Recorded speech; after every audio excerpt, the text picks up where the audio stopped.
할렐루야. 오늘은 창세기 57번째 말씀입니다. 오늘은 하나님이 아브라함에게 나타나셔서 어떻게 인도해 나가는지 계속 살펴보도록 하겠습니다. 창세기 15장 2절에서 4절 말씀입니다.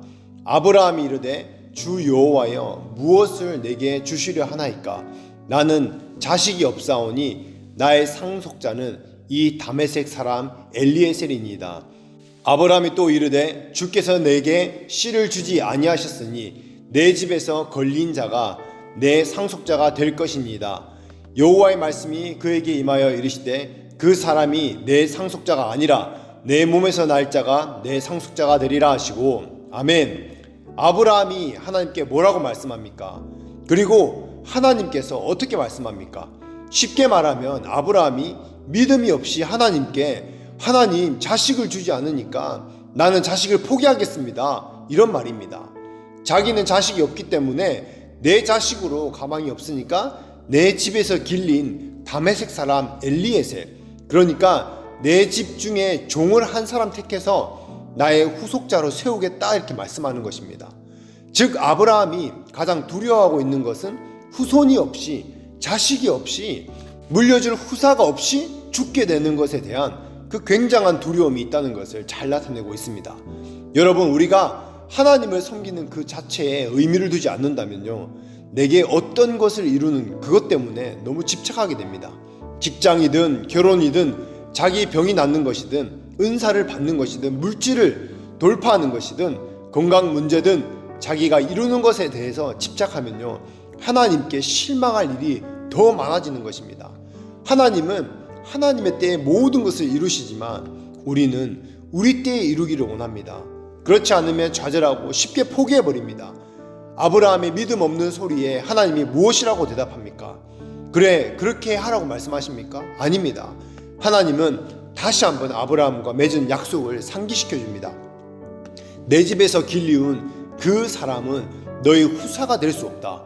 내 약속은 아직까지도 내 몸에서 네 몸에서 난 그 후손이 너의 후사가 될 것이다 라고 분명하게 말씀하셨습니다. 아브라함은 하나님의 약속을 믿지 못해서 상황과 환경에 따라 흔들리고 지금 의심하고 있지만 오히려 하나님은요, 조금도 의심하지 않고 아브라함에게 한 약속을 기억하시고 그대로 지키십니다. 하나님은 신실하신 분이십니다. 아멘.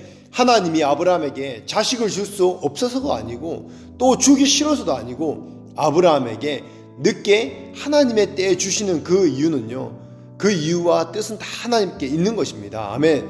가장 큰 뜻은 아브라함의 믿음을 연단하시고 준비시키는 것입니다. 하나님만 신뢰하고 인내하는 훈련을 시키시는 것입니다. 얼마나 하나님을 의지하고 또 어떤 어려운 상황과 환경에서라도 끝까지 하나님을 신뢰하는가, 그 중심을 테스트하시는 것입니다. 하나님은 우리를 인격적으로 대하시기 때문에 우리가 힘들면 힘들수록요, 하나님은 거기에 굉장히 관심을 기울이십니다.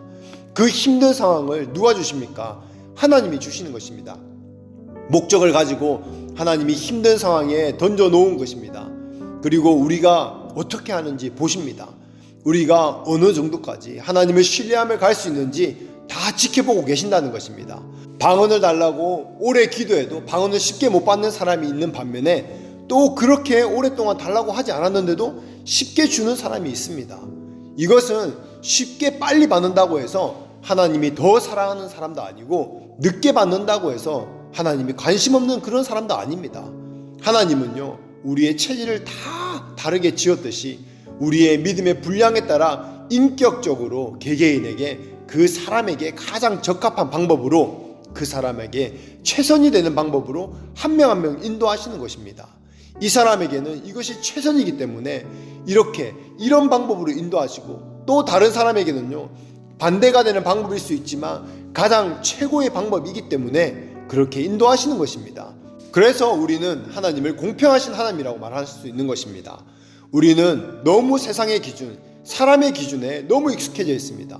세상에서 공평하다고 하면 이 사람이 한 달 만에 방언 주면요, 다른 사람은 또 한 달 만에 방언을 받아야 합니다.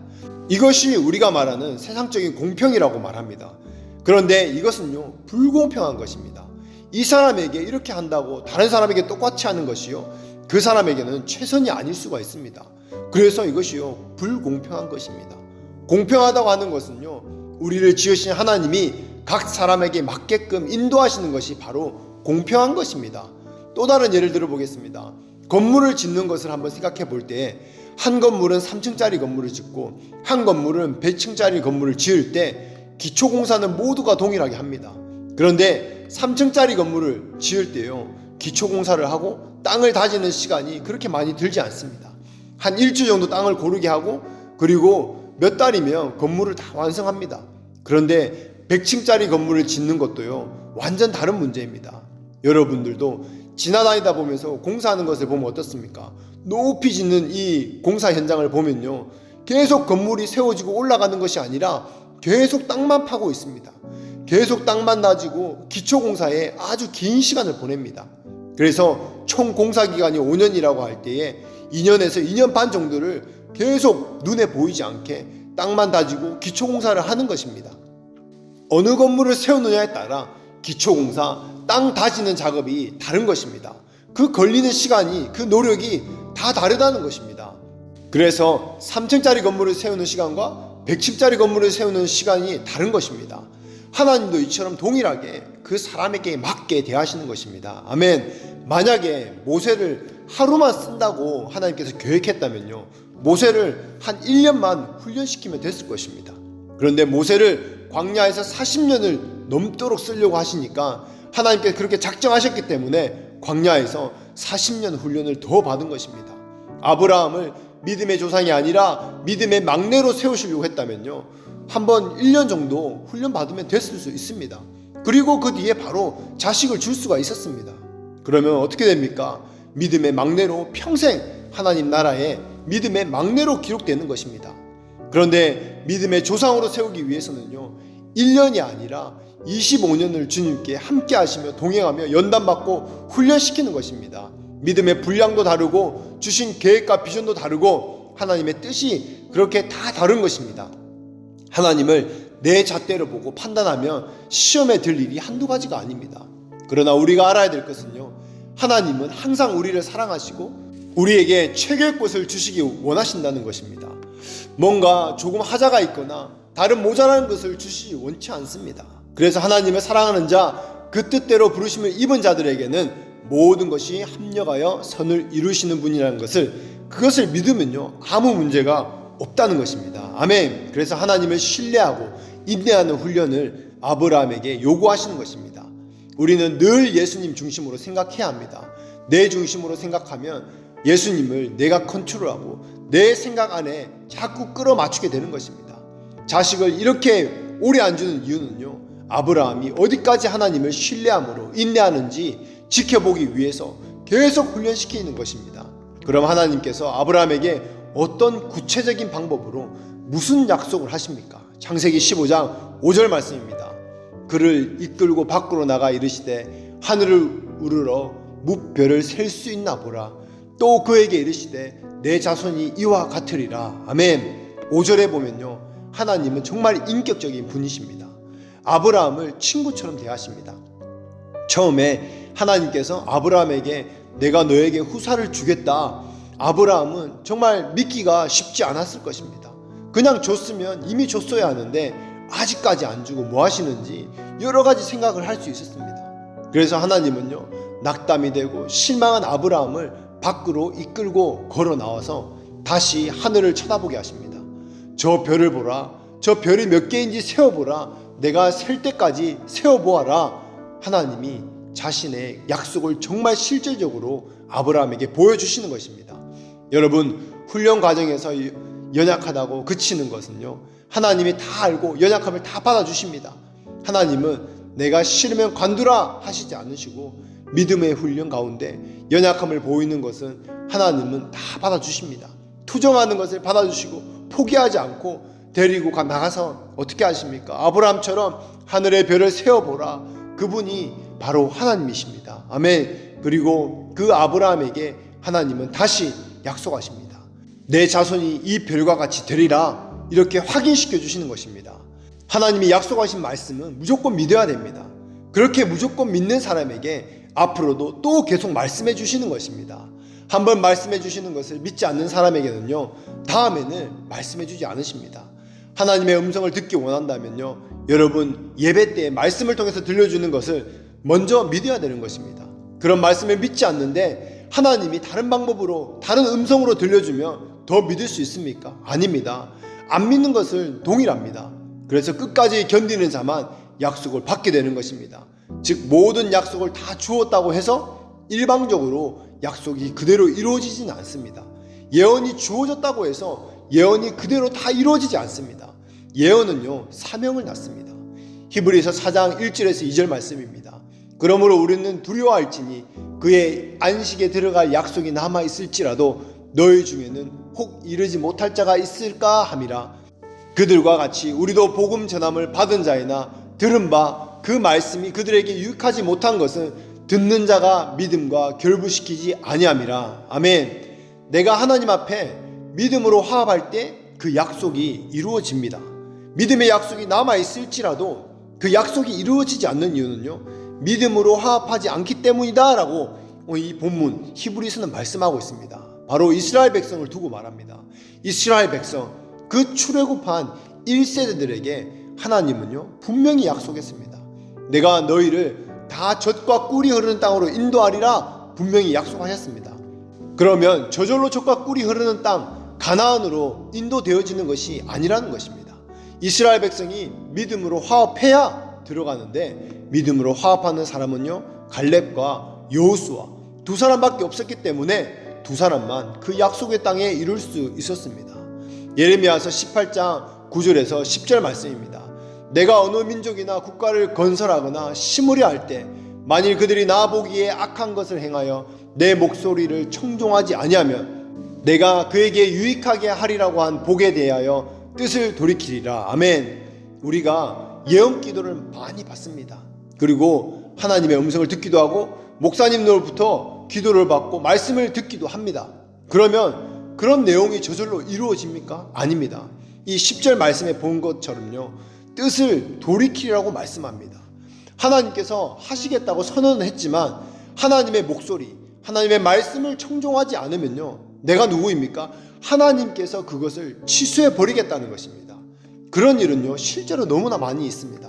사람들은 이 원리를 모르고 단지 자기에게 약속한 큰 비전, 그 큰 축복만 붙잡으려고 합니다. 그러나 저절로 되어지진 않습니다. 그것이 이루어지기 위해서는요, 이루어지는 과정을 감당하는 사람만, 끝까지 견디는 사람만 그 예언과 약속이 이루어지는 것입니다. 아멘. 하나님은 아브라함에게 아들을 주시는 문제보다 그 아들을 통해서 아브라함의 그 믿음을 키우시고 아브라함에게 약속한 복의 근원, 그 이름이 더 창대케 하는 것을 이루시는 데 관심이 있으십니다. 그게 하나님이 주신 비전이고 약속이기 때문에 그렇습니다. 그런데 하나님은 아브라함을 아시기 때문에 그냥 자식을 바로 주면 복의 근원이 다 날아가고 그 이름을 창대케 하는 것도 다 날아가게 됩니다. 그냥 자식 하나로 안주하게 될 것을 하나님은 다 아셨던 것입니다. 여러분, 우리가 안 그럴 것 같지만 정말 그렇습니다. 아브라함도 그 증거가 나중에 10년째 이스마엘을 받을 때에 아브라함은 이스마엘에게 목을 메고 하나님이 없이 살았습니다. 그것이 그 증거가 됩니다. 나를 하나님이 너무 잘 아시기 때문에 그 시기에, 그 때에 하나님이 그 자식을 주지 않는 것입니다. 아브라함에게 유익이 되지 않기 때문에 하나님께서 그렇게 하시는 것입니다. 우리가 하나님께 어떤 비전을 받았다면 대부분 우리들은 그것을 이루는 데 집착합니다. 그래서 우리는 그 비전에 집착하면 안 됩니다. 오히려 나중에 비전에 집착하면 하나님보다 비전이 우상이 되기 때문에 그렇습니다. 아멘. 그것보다 그것을 이루기 위해서 하나님이 나를 어떻게 다루시는가, 그것에 관심을 갖고 하나님 말씀에 청종하면서 하나님의 뜻을 따라 그 사는 것을 초점을 두시기 바랍니다. 요셉도 하루하루 하나님 말씀에 따라 순종해서 살다 보니까 총리가 된 것입니다.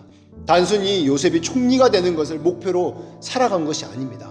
하루하루 하나님의 뜻에 살기만 했는데 나중에는요 총리가 되는 것입니다.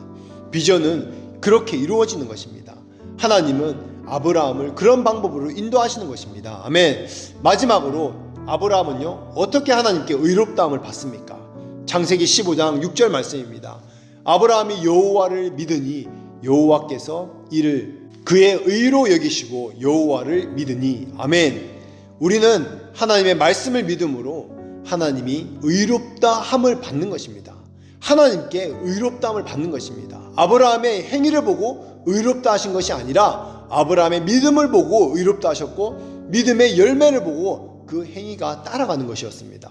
믿음은요, 지금 현재 이삭이라는 실물이 보이지 않아도 보이는 것처럼 하나님의 약속을 믿는 것을 말합니다.